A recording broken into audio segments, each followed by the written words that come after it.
3, 2, 1. Hey, welcome to K-Pop Talks, and today we're just gonna do a very simple video, the first video on the channel, and the video will be about the K-Pop releases to look forward to August, obviously 2021. It has been, I would say, in general, a pretty solid year in terms of K-Pop, like some good albums, some good singles, nothing again to really like fawn over and to be like, overly like, impressed or overly to remember it. But okay, let me just push it a little bit more on so it's more centered.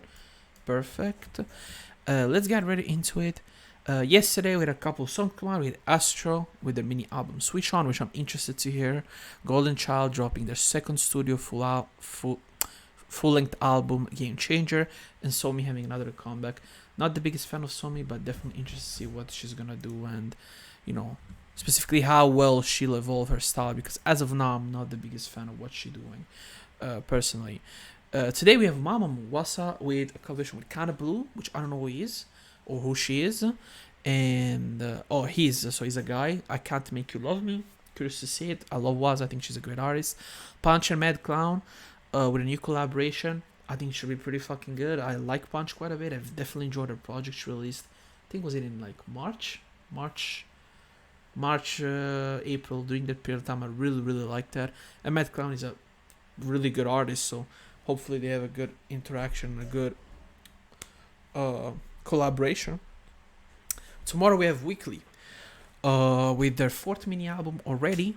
Pretty good. Love how prolific they are. Play Game Holiday. Probably be very basic, but I'll check it nonetheless.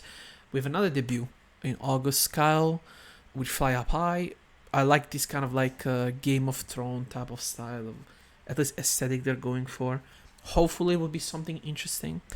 Tomorrow we have Kim Woo Jin, ex Stray Kids member, who's in probably some controversy, which turned out to be completely fake.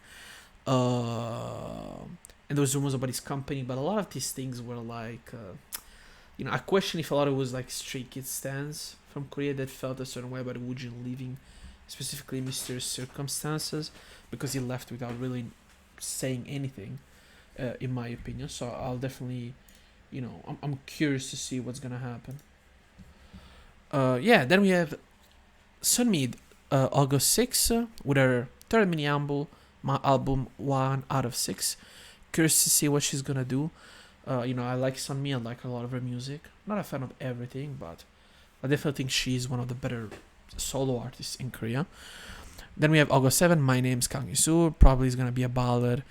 August 9, we have The Boys with a sixth mini album. ONF dropping their summer album Popping, and Asungwon releasing a repackaged album, which I'm probably not really going to listen. I'll give it one listen, see if there's anything in edit. But since it's a repackage, probably I've heard everything from it. Definitely curious about the ONF project. I've enjoyed ONF personally in recent times. I've also been enjoying The Boys more and more. Former System members, Yorin and Dasom, doing a collaboration single. Queens of Summer Music. Yorin has been killing it the last 2-3 years. She also have been releasing some really good, like, heartfelt ballads in the last couple of months. Definitely would check it out, in my opinion. Will probably be really good. BDC with Moonwalker, special single. I've discovered BDC very recently, last 3 months, and I've been a huge fan. Honestly, I really like them. I think they really are impressive in many ways. And then we have a collaboration song or project between BIG and 3YE called 777. The song's called Presente, so by just looking at the name, probably will be a Latin inspired track. A tropical production, tropical beat. Very basic, but hopefully it's good. I'm not a fan of 3OE, never been a fan, but I can definitely hope that they will do very good. Then August 12th, finally, after a long time, we get Park Jun. I think it's been a year and a half, actually. No, actually, I won't say a year and a half, like a year, I think. Maybe less than that. But he's back with his fourth mini album, My Collection. Busy Boys, never heard of them. And if I did, I never really listened to their music, which was Contrast. Maka Maka, I didn't hear anything about them. So this will be a chance for me to check them with Hey You, their second single. And 14 with NCUS. and Cuz, or whatever they're called, Unripe Love. August 16, finally, after a billion years, we get Red Velvet with their new mini album called Queendom. It will be their first comeback is December 2019. Now, most people will say, "Well, this is SM for you, fuck SM," and to a degree, I agree. But remember, this is when Wendy had her terrific injury at SBS, where she literally broke her face, and you can't say SM hasn't been doing anything with them. There was the unit between Irene and Sylvie was doing very well until Irene scandal. Joy released a project. Yeri had collaborations with other artists. So, who am I to say they didn't do anything? Now, would I have loved to see them do something more? For sure. But this is giving me kind of FX vibe. I get into K-pop partially also thanks to FX.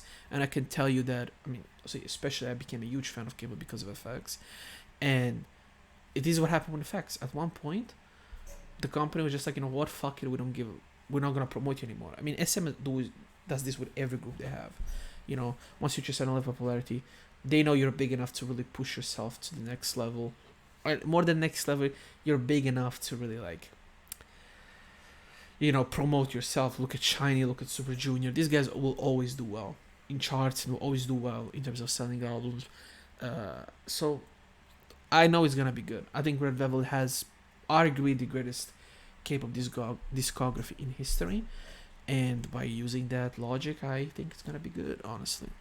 Then we have TXT, one of my favorite groups of the fourth generation, with another repackaged album, but I'll give it a listen. CIX making a comeback with their first studio album, OK Prologue, Be Okay. Curious to listen to the CIX project. I've been a fan. Gravity is another group that I enjoy. Released their first studio album, a lot of full-length albums this month. I'm enjoying it. The Awakening, Written in the Stars.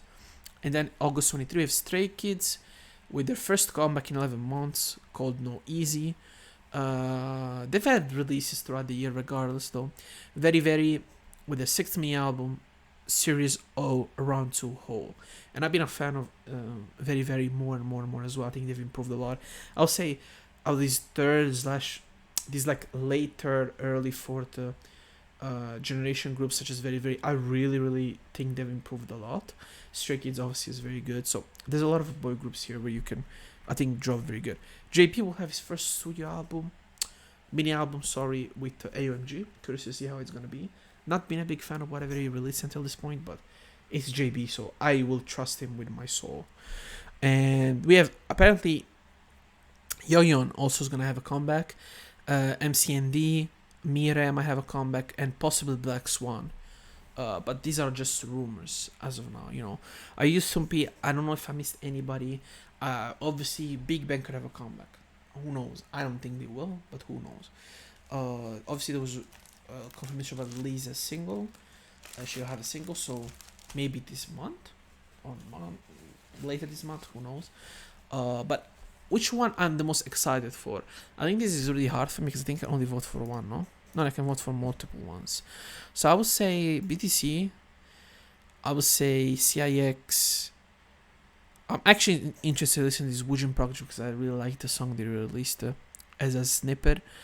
Astro, obviously Red Velvet, and I would say TXT and Stray Kids. Maybe even Gravity. I would say these are the ones that I favor the most.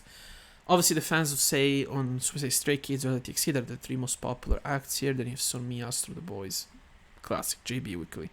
Maybe goes out of popularity, but let's see. I know there's other rumors that there could be other things. Maybe Korean hip hop artists could be releasing certain things because on this channel we don't only talk about K-pop, we talk also about Korean hip hop. So definitely curious to see what the scene has to offer. And I'm not again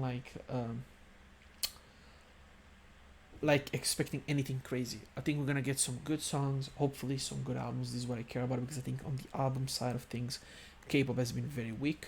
Obviously, specifically the last 2-3 months. Very good the first 3, not that good the last 2-3 in my opinion.